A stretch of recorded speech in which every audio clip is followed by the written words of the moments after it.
Yeah. I lay on the scare, you gotta glow. You gotta glow. She had my attention, she gotta know. I'd like to welcome everyone to another episode of the Let's Gather podcast. I'm your host Zeke, and in this episode, I have my friend Cass, who creates music. You can find his EP, The Pavement, on all streaming platforms, and find him on Instagram as Totally Not Cass. I'd like to give a content warning for any strong language used in this episode, and hope you have a nice day and enjoy the show. Let's do this. Okay, so the first question I always like to ask is, what would your origin story be? What would my origin story be? Like if I could choose? Yeah, you could choose. It could be fake, could be real. I don't know. I don't know if I'd have an origin story. I mean, if it comes down to it, I've always thought about this kind of question. Like, I have a piece called Landing Day that I wrote when I was like a senior in high school about this kind of same thing. Essentially, it deals with me. It says like I don't have a birthday, I have a landing day, which is the day that like I came just down dropped to Earth. off. I got dropped off at Earth. And if I had an origin story, it'd be I wasn't born. I came from space, crashed and closed in my meteorite right off the East Coast in the Atlantic Ocean. I swam in it open, and damn is your planet cold, kids. I faked my birth in Manhattan and found some family to roll with. Spanish people, more or less the same skin color. I adapted facial features to resemble my new little brother. Americanized, I vowed to be on top of the fame's roster. And from that day forward, I went by the human name of Joshua. So it has to do with like me being an alien and coming into the Earth and making my place here. That's probably what the closest to an origin story would be. Something like the Joker, or like you have like no origin story, and then yeah, just pop up. And I just craft my own as I go along. Yeah. And what medium would you like? A song, a movie? Probably. I mean, movies are very interdisciplinary, so I'd probably go with that. I think that would encompass it the best. I could make a song about everything, but it'd be a very long song. Like 2 days. Yeah. Still going on. Just First me, verse. Exactly. Breaking it all down. But yeah, probably a movie. I think would encompass that the best. So cool. So you make music and everything. So Yeah. how do you like the sound of your voice? How do I like? That's a great question. Yeah. No one's ever asked me that. I don't know. My voice has like it's all pretty evident that it's the same voice when you hear it throughout the different interviews and videos and stuff. But it has certain nuanced differences. Some days it's more nasally than others. Some days it's more raspy.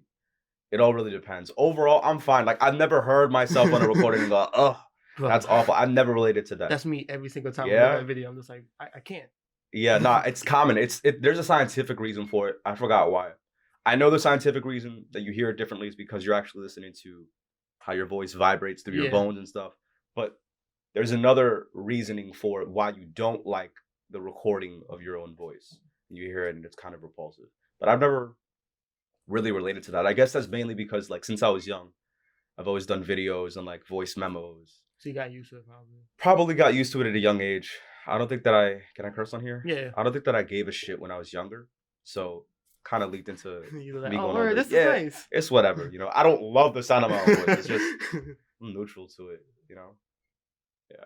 And with that in mind, and pushing music, do you have yourself on your playlist? Yeah, your meditation? So I do in the sense of critiquing myself. Like I always listen back mainly to understand where I was at the moment, because songs for me are kind of like journal entries. Yeah. And I enjoy what I do, and I can listen to it to enjoy it. But for me, it's a very different experience than if you were to listen and enjoy it. Yeah.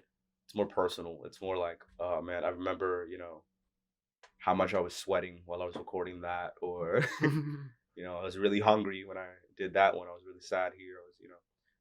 It's more like revisiting like old photo book, kind of looking back at it. But every time I make something, I don't really listen to it much. I listen to it the most while making it. Yeah. After that, I just enjoy it with people. So if someone plays it, I won't tell them to turn it off. But I never like request myself, like, oh, play my song. Get the DJ you pay $100, like, here you go. Yeah, I never do that, bro. I'll throw my own party and I'll play my own music. But I'll never come to DJ, yo, you gotta play my stuff. Yeah. I was never really like that. Yeah. And then also with that, do you listen to it? Do you think of all your mistakes, or do you just like, this is a final piece? Yeah, I'm very careful about that because whenever you kind of go into making a music or like making a song or a video, Yeah. I always go into it with the mentality of like, okay, when this is out, it's out forever. Hmm.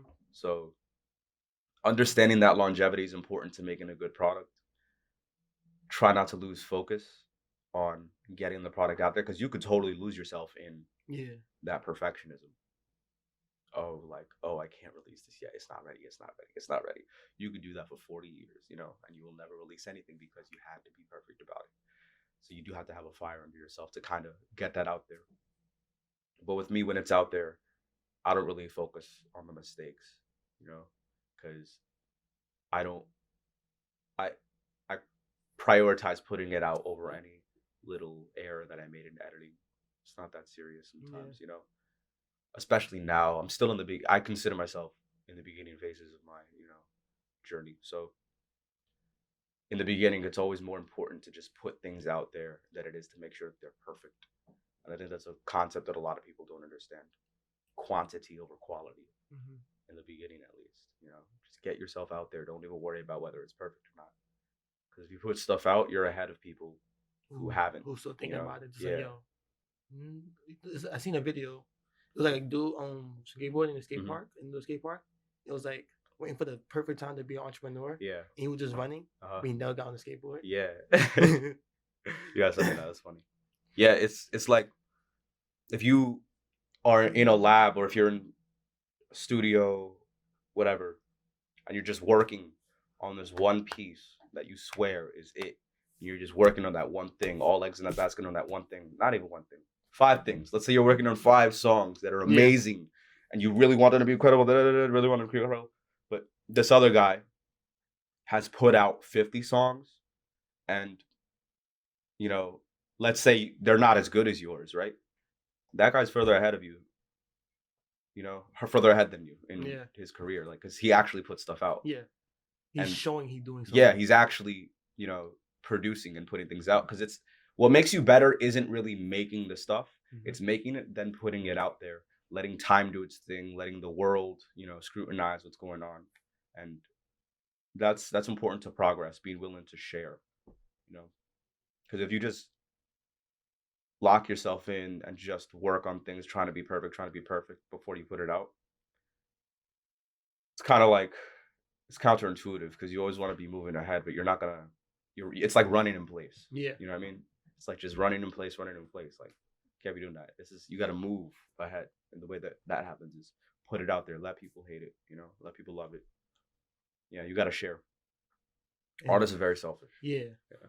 I know. Yeah. I'm selfish. It's like, you know what? This ain't it. Yeah, myself included. Yeah, I'm definitely selfish with it. I'm telling. I should be practicing what I preach. Like I'm telling myself this, knowing full well that I have, buckets of material that right now are never gonna see the light of day. So and when you're gone, they be like, "Oh, he had all these songs out." Like, yeah, since what was this? it's like what Yeah. Yeah, it's important to have that balance of being a sharer and keeping to yourself because honestly the best things do come when you are to yourself. Yeah. When the audience isn't a part of the process and you're trying to make your vision as close to what you had as possible. Yeah. And then have you ever had when you thought something was about to pop, you like, this is gonna pop? Yeah. And then you put something else out and that one pops instead? I don't know. I'm not experienced enough. I don't think that I can fully answer that. I do know when I have a hit on my hands. I do know when it's like, yeah, people are gonna probably go crazy to this. It's only happened the first one you said. Yeah. That's the only scenario. I've never gone, oh, this is gonna be crazy, and I put it out and it like flops. It just flops. And this never happened. The only thing that's happened is I think, oh, a good amount of people are gonna like this. This is like a niche song, and I put it out and it goes crazy. And it's like, wait, I did not expect that many people to love this, That's the only thing that's happened. But I try to keep attuned to the pulse of what's going on and understand what people need, if that makes sense. So I've never really put out anything that's, I don't plan on it. Straight plastic, Yeah, straight exactly. wood. You know, where I'm like, yo, y'all are gonna go crazy for this, and I put it out, And they just like, and it's like, wow, that wasn't the reception I expected. You know. you just gotta walk out and just say, no, I'm Right. sorry, guys. Sorry for Yeah. wasting your time. No, I've always had an understanding of like, Mhm.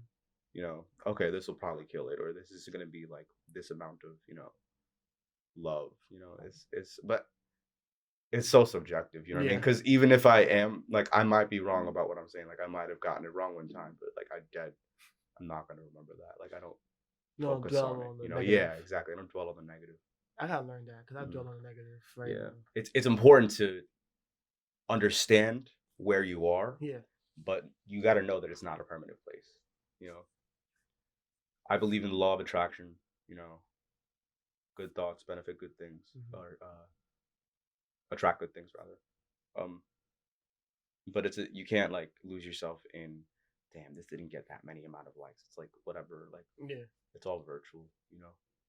So yeah, I think staying positive. It's like you might as well stay positive because that's the more productive thing to do. Yeah. You know, it's better to be positive and wrong than it is to be negative and right, you know? Yeah. Just, I don't even know if that made sense. Wait a minute. I hope you get what I was trying to say. Like, it's better to be. Just think positive, and then you're gonna. It's better to think positive, so you're gonna do more instead of thinking negative, and then you're gonna exactly. stay in that feeling. Right. Aim high, shoot high, you know, and then if you're short, you'll still pretty high. Yeah. Whereas if you aim low, you're going backwards. It's exactly. Just go forward, think up, think positive. It's not worth, dwelling on negative things. Yeah, that's what I was trying to say, really. We say like, just pronoun, but then you like, yeah, no, is it pronoun? I'm using big words right now. No. It's aim high. You know. Aim high. Yeah. And then with your music, do you use like your background into your music? Definitely, man. What is your background actually? Because I don't know. Yeah, I'm Dominican. Dominicano. Both of my parents are Dominican. Yeah, I lived in New York City till I was like 6, 7. Moved into Jersey. Was there all throughout high school. Came back to the Bronx for college, and I'm here now. I have like a blend of, two different come ups. Yeah. In city environments and the suburbia aspect, and so both of those perspectives kind of leak into what I do in the sense of I understand the importance of like mass appeal and radio airplay, New York City, diversity, XYZ, whereas with a suburban environment things are a little bit more quiet and more intimate there. Coming up in Jersey was weird to say the least. It was it had the diversity of like a city, but it wasn't something super, I guess, vocalized. Like it was just a known fact. Yeah, in New York, it's celebrated a lot more, the diversity. I went to high school. I went to a pretty diverse high school. It was a really unique experience. It was 2 campuses on one. My campus was extremely diverse, and the other campus right by us, Dwight Morrow, we share the campus. It's like 90% Black and Latino. Before I went to that high school, though, I had gone to my town's high schools, and they were predominantly white. And coming up, they always told me, oh, you're black. And I would say, no, I'm not, I'm Dominican.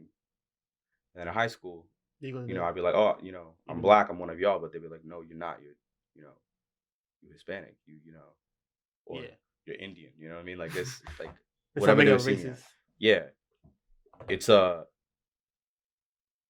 matter of just where I guess people saw me as, and now I have my own understanding of my identity as an Afro-Latino. So having both of those perspectives has definitely helped me, because if I was just in one side of the coin, I might be sitting here going, I'm not black. I don't relate to the black struggle. Black issues aren't relevant to me, So I'm grateful that I got that culmination that makes mixture. me who I am. Yeah, definitely, for sure. So you mentioned how does that leak into the music? Yeah. It doesn't. No. I guess I'm very best way I could put it. Hip hop is a remake of everything. Yeah. That's like at the heart of hip hop is remix and reconstructionism, postmodernism, and destruction and rebuilding. It's very much it's a very ever evolving, ever changing kind of thing. That is something that I grew up with very closely. There's always hip hop in the house. I grew up on 90s rappers, Biggie, 80s rappers. Pac. I grew up on Biggie, Pac, Nas. EPMD, Nas, Rakim, Doom, Souls of Mischief, Mappy, Far Side. I can Tribe Called Quest, De La Soul, KRS-One. Like these are all people that I grew up listening to, and those I guess that's gonna be a New York kind of influence on me because hip hop comes from the Bronx, and growing up with that, I've always had an understanding of, I guess, pockets, drum patterns, break beats. Yeah. And that has definitely influenced my music. More specifically, I'm heavily influenced by Jay Dilla and Madlib, their production, as well as Kanye West and Timbaland and Pharrell, who I consider three of the greatest producers of all time. I'm just the product of studying so many greats, Yeah. I study the greats. I respect them. I know my history. And I know who's influenced by who and where it falls back on. And that really just makes me what I am. My secret sauce is that I'm just such a student of hip hop. Student of the game. Yeah. And I love what it stands for and what it's done for me in helping find my own identity, And I make music off of how I feel, and I think that is what hip hop music is, making what you feel in the sense of like not catering to mass appeal and just being so it's there's a purity to it. Yeah. You might want to sit and say like, oh, hip hop is rapping and it's, it has to be this one sound. It sounds like this, you know what I mean? But hip hop is expanded beyond that, Yeah. I consider I consider Frank Ocean a hip hop artist. You might say that he's like alternative R&B, but I genuinely consider him a hip hop artist because of the way that he writes. What I was saying before about like the culmination of stuff. Yeah, he does that extremely well, and the interpolations and the renditions, one singular line from this other part over here. That's a remix. That's an interpretation, and that's what hip hop is all about. It's not about necessarily making a new thing, but remaking everything. Yeah. Yeah. And I think my music is very much me having a feeling from things I experience from growing up, being in school now, getting all of those feelings and channeling them into something that you can also experience. I want you to feel not necessarily what I felt while making the song, but the inspiration that caused me to make the song. So channeling feelings is a really weird thing. It's all about, you gotta have an understanding of your upbringing and why it is that you react to certain things. Why do you have a temper? Why don't you have a temper? Why are you scared of this one thing? Why do you love this other thing? You gotta understand those fundamental questions about yourself before you're able to channel it. Yeah, and create off of those colors. So has writing music help you with that, like a form of therapy or like reflection? Yeah, I think it's more so reflection than therapy, because after I make a song, I don't necessarily feel better. It's not like I don't feel like I just vented. I don't feel like it helped me heal. you know. Yeah. It did help me reflect though, and that's a step in healing, you know, because I can write, you know, very very fun things, Mm-hmm. but I can write some pretty painful stuff because of what I've experienced, and that's always something that'll help you with your process whenever Yeah. you create based off of that. So it's very much a balance that I maintain between entertainment and art, Mm-hmm. because if I just speak how I feel, you know, it's not something that'll be approachable to someone, let's say like you. Yeah. You know, you're gonna just be like, "Whoa, that guy's mad about something," but I can scream for 5 minutes and title it, you know, depression. You know what I mean? Yeah. Angst and depression, and the song scream for 5 minutes. You know what I mean? And yeah, I guess that makes sense. But what I'm doing there is just showing you. I'm expressing myself. I'm just showing you Yeah. exactly how I feel. You know. Whereas with the impressionistic Mm-hmm. side of things, I make words now, and I talk. I paint pictures off of the feelings that I get. So reflection is definitely key. Mm-hmm. I'd say reflection more than therapy. Cool. Yeah. And then when you get like more attraction, more mainstream, do you want to be super big, or do you want to be like you have your audience, you have your core fan base, and you may not be like a Kendrick or like a J. Cole or Drake, Yeah. but you're still in the conversation of like one of the greats. Yeah. No, I want to be one of the greatest. Or like Yeah. a Drake, like you want to have like Yeah. that, want to have like that recognition, and you want to have Yeah, I wouldn't say that I want to be like Drake. not like him, but like on that level. I want to have a very seminal impact Yeah. on culture. And I think that comes from my desire to always leave things a little bit better than how I found them.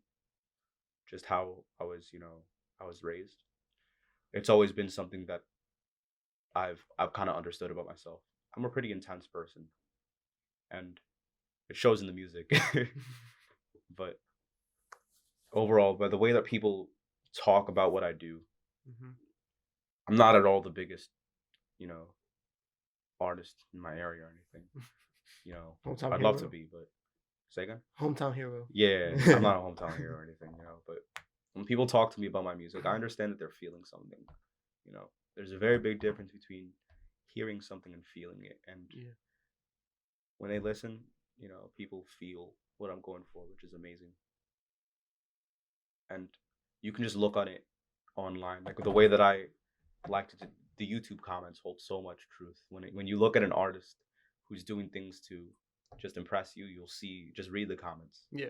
You'll see. Oh my gosh, give me a name, just a random name. Sam Buck. Okay. Buck. Oh my God, Sam Buck, you're so amazing. Da, da, da. Like if you're watching this in 2019, da, da, da, da, da, da, right? And it's a lot of comments, you know, along those lines. Who's here? First million views, and it's just like you're talking about the hype that's around it. But if you go to a true artist's song and a truly impactful song, you read those comments, you won't see comments like that. What you'll see is stories. Like You'll this see made me feel like this. you'll see people talking about I miss her so much, and you know, this is the first song that played in my high school prom that made me think about, you know, that Yeah. like you'll hear in, you know, it's been 20 years since she passed away, and it's like you just scroll through and you'll see those experiences that people, you know, conjure off of that piece of art, and that's the side of things that I want to fall on. So that's what I say. That's what I mean when I say I want to be an artist. I want to be, you know, one of the greatest. You know, yeah. Name the song "Best in the World." No. Yeah, nah. Right. Yeah, that's how I feel about things. And then when you're making music, if somebody gives you a suggestion, do you take it, or do you like feel like you have to go with what's in your mind first? I'm pretty stubborn, but I always love hearing what people have to say. Always, you know. That being said, I take everything everyone says with a grain of salt, because it's always coming from somewhere, you Mhm. know. So just because you tell me, nah, that bass is too loud, that doesn't mean I'm gonna turn down the bass. You know, who are you? Yeah. You know what I mean? Unless I trust your opinion, you know. But I like hearing input, and I had to keep it pure to me. Like there has to be a line between the song, Mhm. between us and the song, right? Yeah. So the song is definitely mine until I put it out. Then you consider the bass is loud or whatever. But while I'm making the song, I'm not gonna, you know, tweak things based off of, you know, what you say you'd prefer to hear. I'm gonna just do it based on what I feel is necessary. Mhm. If I ask for your opinion, you know, I probably value it. Yeah. You know, it's still to a certain extent though, because I have my own vision for the song, and I'm not gonna probably compromise that just to appeal to one or two people. Yeah. Yeah, I I love the most fun part of this all for me is channeling what I have in my head Mhm. into a reality, translating that with a high fidelity. You know, not compromising quality, just maintaining what I thought of. You Yeah. know, yeah. I'm thinking of questions right now. No, no worries. I can keep talking. Are you gonna edit all of this, or is it gonna be one take? It's gonna be like one take, but like if anything I need to take out, I'll take out. Cool, cool. Nah, I can keep talking about this then if you want to just think of questions. nah. Almost every episode I said I lose my thought. Oh, that's fine. It's gonna be a running joke. Like I lost my thought. Yeah, it's like you have to. It's almost like giving birth. I used to compare it to, you know, Lego building and, you know, Mhm. put that block there and or puzzle piece, Yeah. you know, assembly. And it's like, how do I fit this word with this thing? Because I was much more into the lyrical side of things, especially when I was, you know, just rapping. And I still love the craft of just rapping and wordplay. But now songs for me are like giving birth. It's a process. It starts off, there's a seed, something is fertilized inside of my head, Mm-hmm. and it develops and it grows, you know, zygote, embryo, fetus, Yeah. development. I hope I got that over right. I don't know. I haven't um, had some science in years. yeah, it develops, and eventually it's just like, okay, my delivery date is on Friday, and then Friday, going to the studio. That's what happens. Now it grows fully. Right there. Yep. Just like, you know, it's like a sneeze. You know, it's all rush at the moment, and afterwards I'll be like, whoa, that's a whole lot of snot. That's a whole lot of baby. You know, it's like everything right there in that moment. Mm-hmm. It's not like building a car. You know, it's just It just comes out, and whatever happens, happens. whatever happens, happens. Because sometimes it'll come out, and I won't expect it, you know, to come out that way, and it comes out, and I'm like, yo, what? You know, it's like, what seed fertilized that egg? You know, and like, Yeah. oh, where'd that come from? You know, and then it isn't until, like you said, reflection Mm-hmm. that I figure out, oh, that's what I was talking about. You know, Yeah. that's what I meant by this thing. It's like, oh, yo, this is crazy. Or I'll make a song, and then later it'll relate to me even more. Like that's what I was talking about. Are you kidding me? You know, so it's a lot of like foresight almost Yeah. that goes into what comes out. When you said the puzzle thing about, I seen a post Mhm. on Facebook. It was like a puzzle of a horse, Yeah. and then like $5 pieces like that. And then the person was like, "I'm not doing this," so they took like all the sky pieces Mhm. and like just arranged them, Yeah. and then they raised the horse pieces Out into of a, order or yeah, like yeah. It was like the puzzle. It was like, instead of being like the perfect picture, uh-huh. the like all the colors of the sky were just in pieces to just like bunched up together Mhm. on the top, and then the horse color. It wasn't. It was the shape of a horse. Yeah. But it wasn't like the actual original photo. No, you're it was saying. just like the shape of pieces and the shape. the color of the horse and like the ground. It was like Got you. that's how art is sometimes. Yeah, that's Sometimes how you it gotta is, you take know. it in your own way. Mhm. Yeah, especially if you don't like the photo to begin with. It's like, all right, let me just make my own horse. You know? Yeah. Yeah. Art is inherent. I think it's inherently political, the act of creating, Yeah. because you know you're disrupting something. You're going, you know, wake up. You know, you're doing something almost abrasive whenever you make something and put it out, especially. So those are my opinions on that. Yeah. And then has anybody ever like came up with something or had, like, got a different meaning from the song than you intended? Yeah, definitely. I think that it happens often, especially when I'm talking about really personal experiences, because I have to maintain a balance between conveying exactly what I mean Yeah. as I mean it, but also giving you that ambiguity to play with your own experiences and me poking fun at, what's going on inside of your head. So people have come to me like, hey, you know, no, this video means this. I'm like, okay. Like, I'm sorry, I guess Yeah, I'm wrong. I'll just tell you. I know what I meant by doing this, This is all I meant, You doing an interview with somebody like yelling in the crowd, no, Yeah. you're wrong. I'm not, that's the thing though. I can't tell people that they're wrong about their interpretations of my art. If you could back it up, Like, all right. it's like that. Yeah, exactly. I will say for the most part, it's never just one Yeah. meaning, my stuff is very layered. There's at least, minimum three different ways to interpret the things that I do, Triple entendre. Say again? Triple entendre. Yeah, for them, like that's what I go for. I do two for like more when both concepts have like stories to them, but for the most part, it's very surface level, beyond the surface level, and then deep level stuff. That's why I say three. And most people get, the surface level, or they make their own surface level stuff, and it's like, yeah, do you, the deep stuff, even I don't fully understand it sometimes. It's like I have no clue where it comes from, People always ask how do I come up with the stuff that I do. Just happens. It just happens. That's the best way I can, succinctly put it. Yeah. And then if you would like to make a song with like Kanye or like Switz and Timbaland, how would you think it would turn out? How do I think it would turn out? I think it would turn out good. I think that I'm a pretty versatile artist. I'm a team player. I think it'd be good. I would love to hear what they have to say. I just want to see Timbo make a beat in person.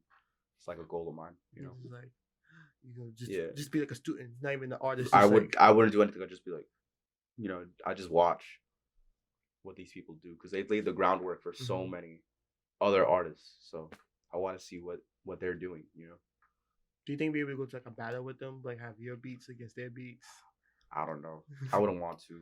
I'm competitive with myself, but I don't like comparing my stuff with other people. Like this experience is my own, I'm not looking to be better than anyone, My brother said this. My brother says that that's why I'm great, because I'm not looking to compare. I'm not looking to beat. Just being you. Yeah, just looking to make my song the most me. Yeah. Nice. Timbaland beats. Yeah, his stuff is very much. This is more like experimental, and like Swiss is more like party. When they had that battle at that concert, not concert, that conference, I think. Swiss and Timbaland. I don't remember. Revolt. Right? Yeah. They had a battle Revolt. Yeah. Swiss beats they are more party. They tend to be for the most part upbeat. Yeah. Whereas with Timbo, he has more of a range, I think. Yeah. And I always say that the superpower of being a producer is drum choice. Because if you find a dope ass sample and you put it in your beat, it'll be a dope beat for the most part. But if you make it from scratch, like if you make it from scratch, you're great. But like a great sample and bad drums, it's like the sample could be amazing, 10 out of 10. If you don't have the drums that do it justice, it's a whatever beat. But Timbaland's drum choice is phenomenal. Incredible. His drum choice is so good. You have a good beat when you could just press play on the drums, just the drums, and listen, and people will be like, "Yo, That's something, you know. Timbaland has incredible drum choice. Kanye, incredible drum choice. Pharrell, outstanding drum choice. Just listen to the drums. Don't listen to the rest. Most people go listen to the music and the vibe that it's going. Just listen to the drums, the pockets that they're working with. You know, Timbaland has that on lock. It's incredible, and that's what takes a beat from like okay to like amazing. Legendary. Most people don't have that natural knack for drum choice. You know, they got to work on their drum choice. Yeah. You know, and become good at it, if that makes sense. They'll have a rhythm, but the sounds that you need, because just a snare, you know, a quarter-second noise. You know, what color should that quarter-second noise have? The greats are all able to know what it is. They're very picky, you know. Yeah. Timbaland's his style is very much, like you said, experimental. It's also very much cultured. Yeah. He grabs from different, you know, places around the world and is able to make incredible music because of it. You know, that's an example of traveling having a large influence with what you do too. Traveling is money that I think you'll never waste. Yeah. Yeah. Cool. Yeah, man. And then I'm gonna ask you about like the state of music and like hip hop. What do you think will go next? What do you think is like the next big thing? Yeah. I don't know. Yeah, I'm not gonna be able to answer that. I don't know. It's anyone's game. Only because things are moving so quickly now. Like, yeah. You're hot this year. You're not hot for the next year. It's almost like labels are doing it on purpose. You know, it's just cash cow after cash cow. It's insane. It's not good for art. You know. No. Because you're gonna get mediocre support. Mediocre support means mediocre artists. You know? Yeah. You're gonna get YouTube comments that say who's listening to this in 2020, and it's not people really feeling the actual vibrations that are going on. So I think it's important to differentiate between real from fake. And like I said in Oops, fake don't get long-term respect. Time is gonna be what tells what was real and what was fake. Yeah. You still got time, or you need to go? Nah, I got time. You got time? Definitely, yeah. Cool. You're gonna cut this up, I'm assuming? Probably not. All right. I'm gonna have like pieces, but like that's in terms of like the episode, it's just going straight though. Bro, like there's so much value in just keeping it natural. Yeah. You know, everything's edited nowadays. You know. Genuine, candid conversations with awkward pauses and all of that. It's like, I know someone changed it up, but like also I'm just thinking of questions. Right. Also have like 2 cameras I'm thinking about at the same time. Yeah, you gotta be a manager, but also be in the production. It's like I have to focus on you, focus on the question, right? Make sure that's recording. Yeah. Nah, definitely. It's a challenge. And then with like streaming, how do you think streaming has changed music?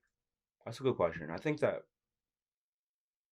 streaming is obviously the new medium by which everything's consumed, and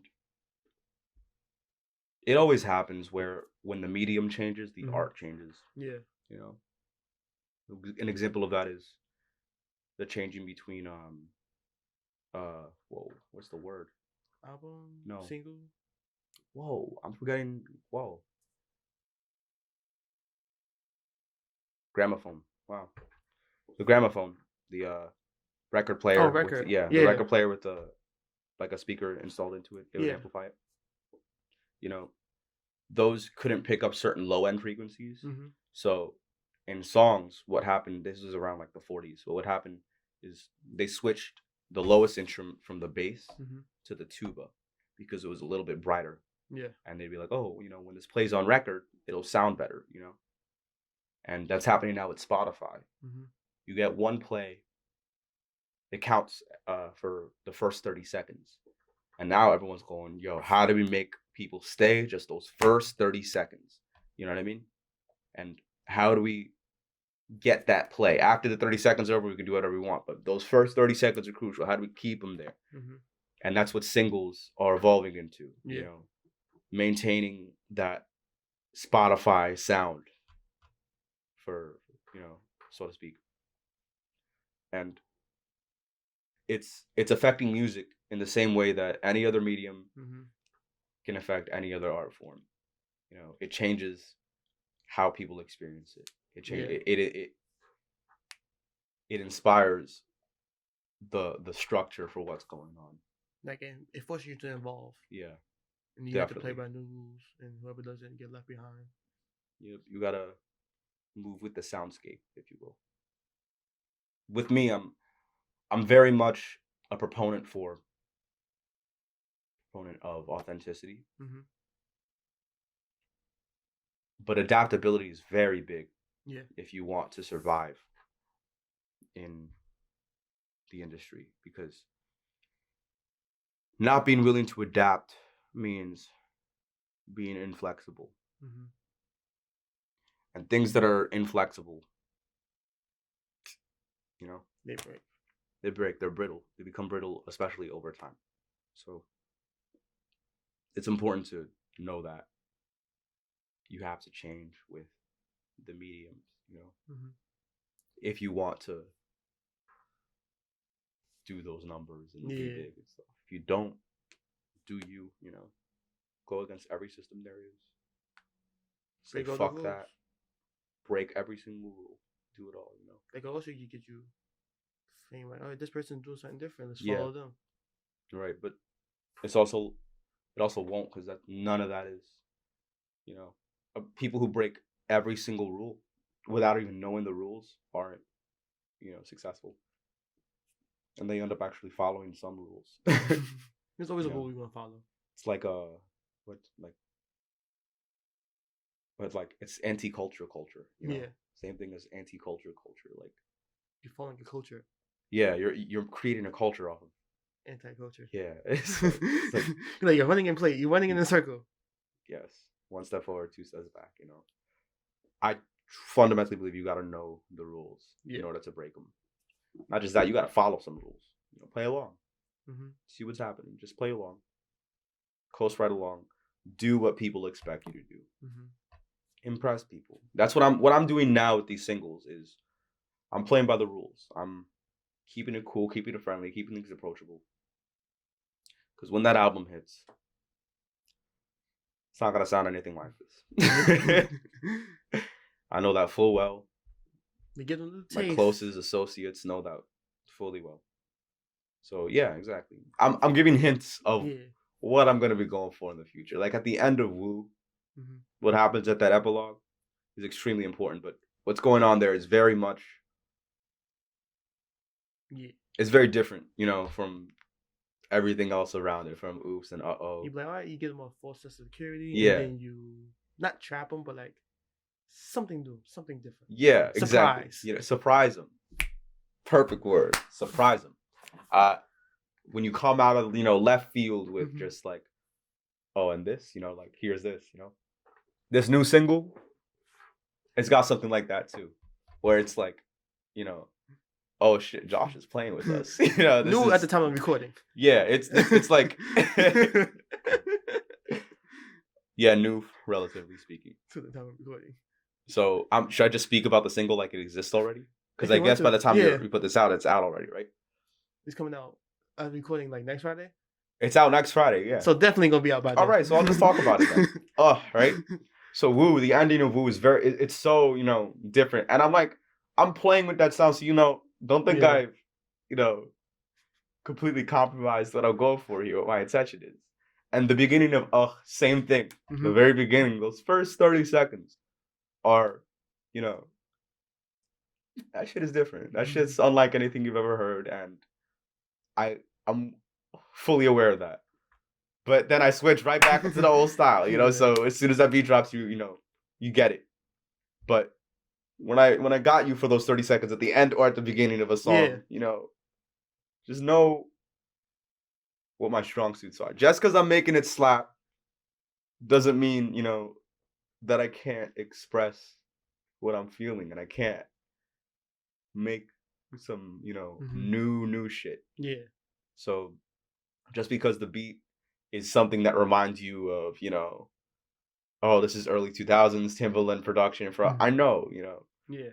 sounds like, Vince, Brockhampton, the whatever. I know what I'm going for. I know what I'm doing. There's a plan, there's a method to my madness. There always is. And it excites me talking about it because I cannot wait. I cannot wait for when this album is out to just totally fuck people up. Cause that's exactly what it's gonna do. I'm playing right into my sound. I've almost made a sound off of playing into that sound, Yeah. My style is very eclectic. I draw inspiration from so many different places, so I'm gonna have different sounds that I can master, What's happening with woo, aha, that kind of thing. I'm, getting very good at that. Yeah. And I will continue to get very good at that. It only goes uphill from here. I've hit every single nail on the head so far, So I've only gotten better with time, and I will only get better with time. Yeah. So long as I'm tapped into what's going on. And I'm excited for what the future holds. Definitely. So go stream and you'll know what I'm talking about here. Yeah. Because that song is different. Hope that was good coverage. Definitely Yeah, man. put a link to it, I guess, when I release it. Yeah. Fan link. Just follow me at Totally Not Cast. Totally not cast. Totally Not Cast. Totally as in totally. Totally not like totally. Not. Not as not. And then Totally Not Cast like totally not cast. Best way I could put it. And then they say like the same music, everybody sounds the same. Yeah. How do you think? Because I think they said like back in the day, everyone was competition. Like I gotta sound like me. It can't sound like anybody else. But right now, it's just like everybody's influenced by like the same 5 people. Yeah. Yeah. Regards to everyone sounding the same, that's just the result of people trying to be special. The problem with the game is that everyone is trying to be that special hot new thing. Yeah. And when everyone's trying to be special, they all end up sounding the same, but then they swear like it's authentic. And like, nah, I'm just doing me. Like, that's interesting because you sound awfully similar to A, B, C, D, X, Y, Z, Yeah, I think we're gonna experience some sort of cultural shift in the next few years. Yeah. I definitely do think that. Almost like a renaissance. Yeah, I was thinking about it because I asked my friend in episode 5 about if we're like a cultural renaissance. I'd say we're at the beginnings of it. Yeah, because like everybody's starting to do podcasts, everybody's doing music. Like we're moving. Well, animation is starting to push us out of like jobs and stuff like that. Yeah. And then like the only thing left would be like doing creative stuff. Right. So I think I agree with you on that. We're in that cusp of a renaissance. Yeah, I don't know. I'm pretty sure we're at the beginnings of it because of how things have moved politically and globally, climate crisis, and we're realizing we do not have that much time left on this earth. Every other country's catching a fire. Yep. All of the fires. It's a little hectic right now. Yeah. For sure. And with that in mind, like, how come you feel like, I know like every generation of artists are always like, well, I guess like back in the day, always trying to preach a message about like war and climate and stuff, climate like change and stuff like that. How can you feel like it's a job of an artist to do that?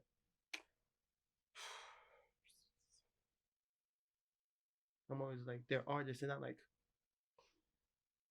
they don't have all the answers. Yeah. I don't really have much to say on that. You had like war. Right. I forget the name, and like John Lennon, like, what you call it? Give Peace a Chance. Imagine. Oh, Give Peace a Chance. Yeah. And then you had the song, What's Going On with Marvin Gaye. Right. I think artists don't have an obligation to talk about politics in their Mhm. music. I think that they can do whatever they want. I think there's a certain level of courage that it takes to do that. Yeah, when he had that A$AP Rocky thing with Switzerland and everything. Yeah. And they talk about how he didn't talk about politics beforehand, but like he said like he's not an expert. Exactly. So he'd probably do more damage if you talk about. If you talk about politics and you don't know what you're talking about, right? Yeah, makes sense. Yeah, being a political artist, it's a weird term for me. You know, people ask me if I'm a political artist. What do I consider myself one? But I don't really consider. I don't feel comfortable calling myself cast as a political artist. I don't know if that's true. It doesn't feel right. Yeah. You know? It's like a label within a label. Artist, political artist. You know? I'm an emotional artist. I make things on how I feel. Yeah. Yeah. I'm really wondering about people. Yeah, for sure. Me too. What's gonna be next? What's the we did this for? It's been an hour. It's been an hour? Okay. Yeah. Too long? Nah, Right, cool. Cool. I'm gonna wrap it up soon then. Cool, no worries. So we're done. I guess we go to a final segment. Sure. You sure? You got anything else to say? No? Oh, final segment? No, you have anything else to say? Oh, Any ideas you want to get off? Anything you want to say? yeah. I'm dropping mad music. Mm-hmm. It's not over. Like, yeah. I got a lot of stuff in the vault that I'm going to be putting out. Mm-hmm. Make sure to follow me. The easiest way to keep up with what I'm doing, just turn on post notifications. Can I talk about this for a little bit? Yeah. All right. So when you turn on post notifications, you're doing a couple of things. First of all, you're getting an immediate, really quick Instagram notification that I'm doing something. Second of all, you're providing me insight on like who actually cares about what I'm doing, because I see who engages first with the content that I put out, and I see, okay, these people. I'm a people person. I see, okay, this person are genuine. They're giving me genuine support, and I see that. And lastly, I do not post that often. Yeah.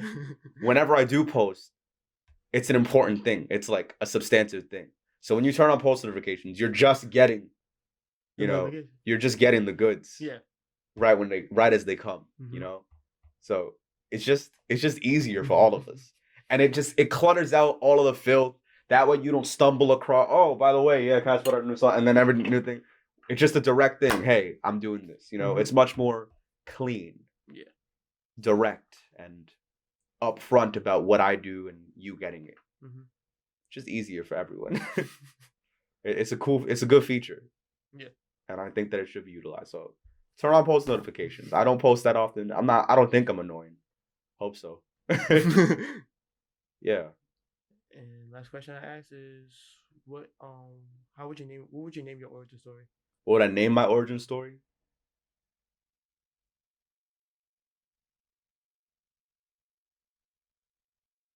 Probably the thread. The thread? Thread, yeah. Like needle thread? Or the string. The string? Yeah, something like that. Because it's all connected. Yeah. Cool. Does that answer it? Yeah. Bro, thank you for having me on here. No problem. This was a pleasure. It was a pleasure having you. I'm going to see you soon. Of course. Let me know when this is out so I can judge myself while watching it. Yeah. All right, man. Cool. Yeah. See ya. Totally not Caps. Totally not Caps. You on the podcast, you don't even know if you're ready. Let's gather. All right, we good? Yeah. Cool, bro. That brings another episode of the Let's Get That podcast to a close. Again, you can follow Cass at Totally Not Cass on Instagram and find his EP, The Pavement, on all streaming platforms. Next week, Matt makes a return from the first episode right before he went to Spain to talk about sports. I hope you continue having a nice day, and I hope to see you there.